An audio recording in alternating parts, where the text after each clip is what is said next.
양채 같은 일본이 독도를 노려 공격형 잠수함을 만들었습니다. 군사기밀 뉴스TV입니다.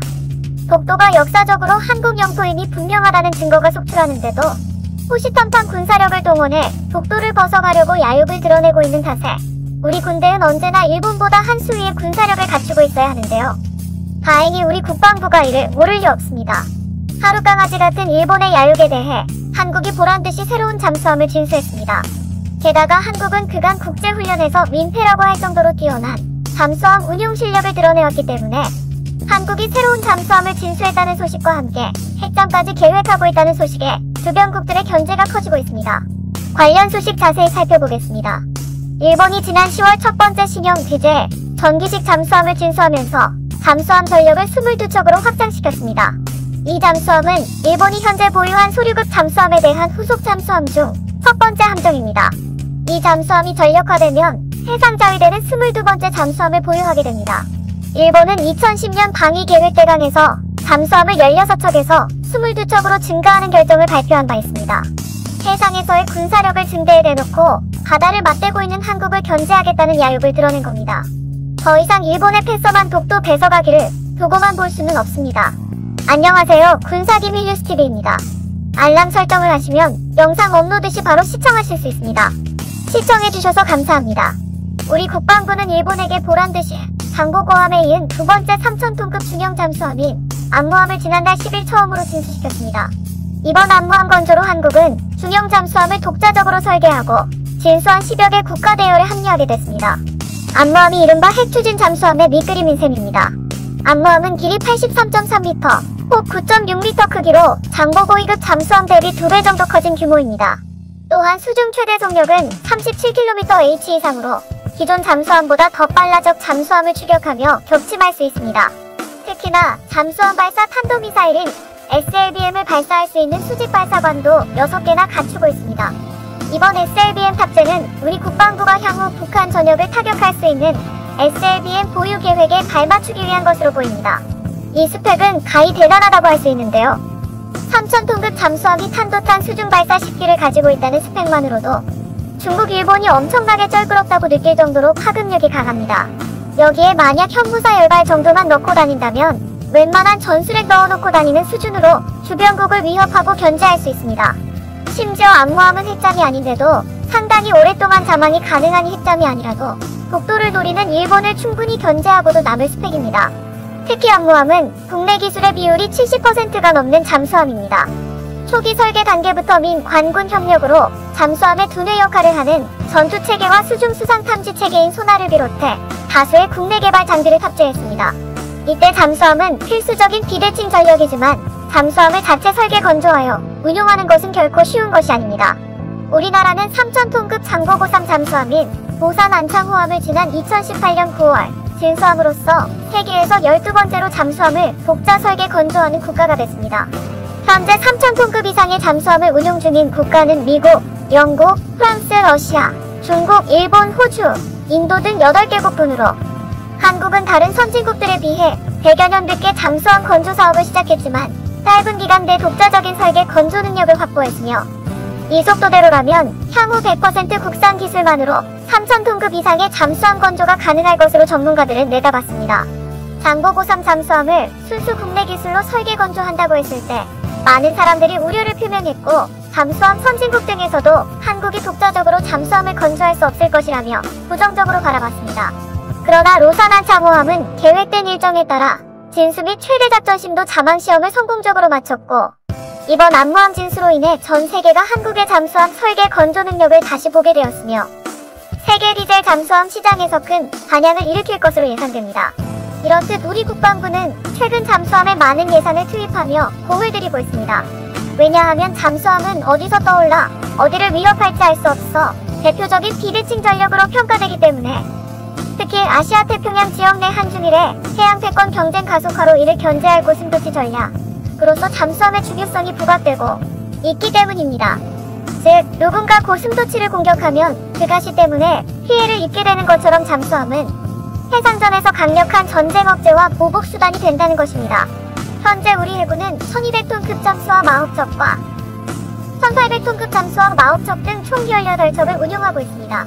이에 더해 2024년까지 3,000톤급 장보고3 배치 1세척의 건조를 끝내고 2025년부터 2027년까지 3,600톤급 배치 잠수함 세척을 추가로 건조하게 됩니다. 이후 배치 3 세척까지 총 9척을 순차적으로 전력화해 기존 1,200톤급 잠수함을 대체할 예정입니다. 특히 아직 추진 체계가 결정되지 않은 배치 3 세척은 핵추진 잠수함으로 개발할 가능성이 큽니다. 머지않아 도입 추진이 가시화될 것으로 보이는 핵추진 잠수함은 선체 내 소형 원자로의 농축 우라늄이 다 탈 때까지 최대 20에서 30년 동안 연료를 교체할 필요가 없다는 굉장한 장점을 가지고 있습니다. 이로 인해 연료 교체 시까지 사망할 수 있다는 특징이 있습니다.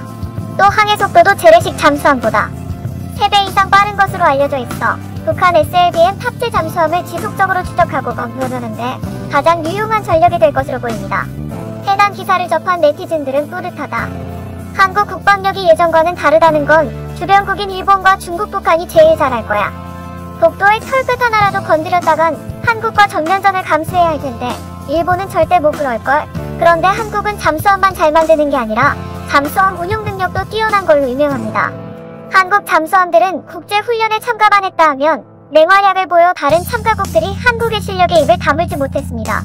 그중 특히 림팩은 환태평양 훈련이라고도 불리는 세계 최대 국제 해군 훈련인데 여기에는 미국 해군과 영국 해군이 주관하며 미국 해병대, 미국 해안경비대, 하와이 주방위군도 참여합니다. 우리 해군 또한 이번 8월 있었던 림팩의 7,600톤급 이지스 구축함과 4,400톤급 구축함을 보내 참여했습니다. 이때 림팩에서는 한국 잠수함은 너무 뛰어나서 부담스러운 상대로 명성이 자자합니다. 한국 잠수함이 너무 우월해서 끼친 민폐는 1997년부터 시작됐는데요. 박이함부터 시작해서 이종무함, 이천함, 나대영함 등 민폐에 참가하는 잠수함들이 족족 뛰어난 성능을 자랑한 것입니다. 지난 2018년 민폐에서 한국 박이함은 자유공방전 속에서 청군 소속으로 참가했는데 반대편인 황군 측군함 12척을 가상 격파하고도 자유공방전이 종료될 때까지 피격당하지 않고 온전히 생존해 있었습니다. 미 해군 중장인 존 알렉산더는 박이함을 찾기 위해 항공전력까지 투입했지만 결국 박이함을 찾지 못했던 것으로 알려져 있습니다. 이뿐만이 아닙니다. 2000년 림팩에서는 박이함이 11척을 가상 격침했으며 심지어 이 중 한 척은 미 해군의 와스프급 강습 상륙함이었습니다. 이때 박이함은 참가 잠수함 중 규모가 가장 작았음에도 불구하고 참가 군함들 중 유일하게 최후까지 생존해 있었습니다. 그런데 박이함의 이러한 활약은 장보고함에 비하면 아무것도 아닌 수준인데요.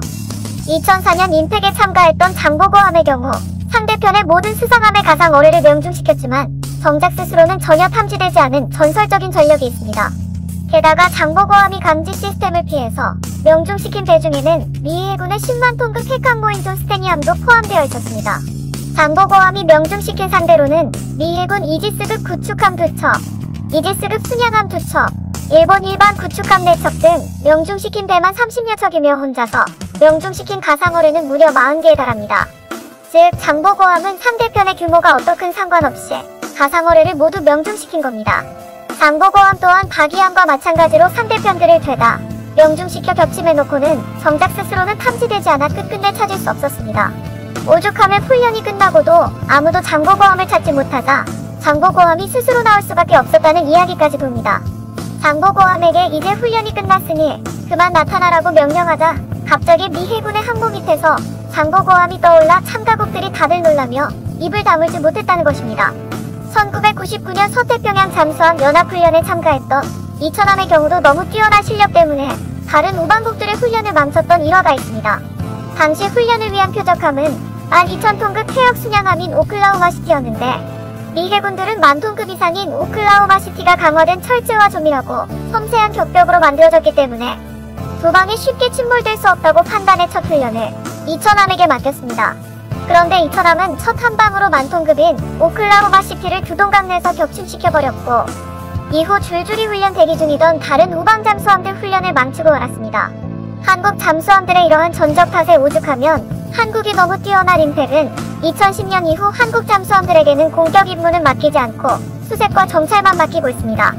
한국 잠수함이 공격에 가담하면 혼자서도 충분히 다른 국가들 잠수함들까지 상대에서 전멸시키기 때문에 다국적 훈련을 하기에는 너무 부담스러운 상대라는 것입니다.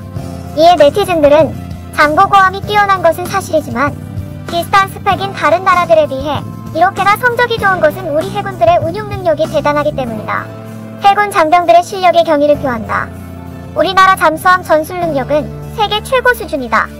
여기에 핵잠수함만 있으면 더 이상 무서울 게 없다 등의 반응을 보였습니다. 아니나 다를까 서욱 국방부 장관은 지난 12일 핵추진 잠수함 도입을 검토하고 있다고 밝혔습니다. 서욱 장관은 이날 국회 국방위원회에 출석해 경항 공모함은 찬반 논란이 있긴 하지만 미래 전력에 대비하기 위해 준비를 갖추고 있다 라고 밝히며 핵추진 잠수함 역시 추진을 검토 중임을 덧붙였습니다. 서 장관은 암무함 진수식에서도 4,000톤급 잠수함 등을 갖춘 선진 대항해군으로 거듭날 것이라고 의지를 밝혔는데요. 이때 서 장관이 언급한 차기 4,000톤급 잠수함은 잠수함 발사탄도미사일 능력을 갖춘 핵추진 잠수함이 될 것이라는 전망입니다. 이에 대해 한 미국 전문가는 두 팔 벌려 환영한다는 입장까지 표명해 차기 바이든 정부와도 협상이 생각보다 쉽사리 풀려나갈 수 있을 것으로 전망되는데요. 뉴욕대 에릭 프렌치 교수는 12일 기고문에 한국은 개방적이고 평화로운 국가로 미국과 이해관계를 공유하고 있는 것이 많다 라며 북한과 충돌이 발생했을 시 한국을 안정적으로 지원할 수 있으려면 미국은 서태평양 바다와 항공로를 자유롭게 이동하고 활동할 수 있어야 한다 라고 밝혔습니다. 그러면서 도산 안창 5급 잠수함에 다음번 배치의 핵추진력을 개발해 한국 해군의 전력 능력을 더욱 강화한다면 미국이 서태평양 바다를 활동하는 데에도 많은 도움이 될 것이라며 한국의 핵추진 잠수함 개발 가능성을 지지하는 발언을 했습니다. 안 그래도 잠수함 운용 실력이 뛰어난 한국 해군이 핵추진 잠수함까지 가지게 된다면 일본, 북한을 포함한 주변국들이 한국 영토를 넘보며 도발하고 건드리는 일은 불가능해 보입니다. 본 영상은 유튜브 채널 군사기밀 뉴스TV에서 제작하였으며 도움이 되셨다면 좋아요와 구독하기를 눌러주세요. 시청해주셔서 감사합니다. 알람 설정을 하시면 영상 업로드 시 바로 시청하실 수 있습니다.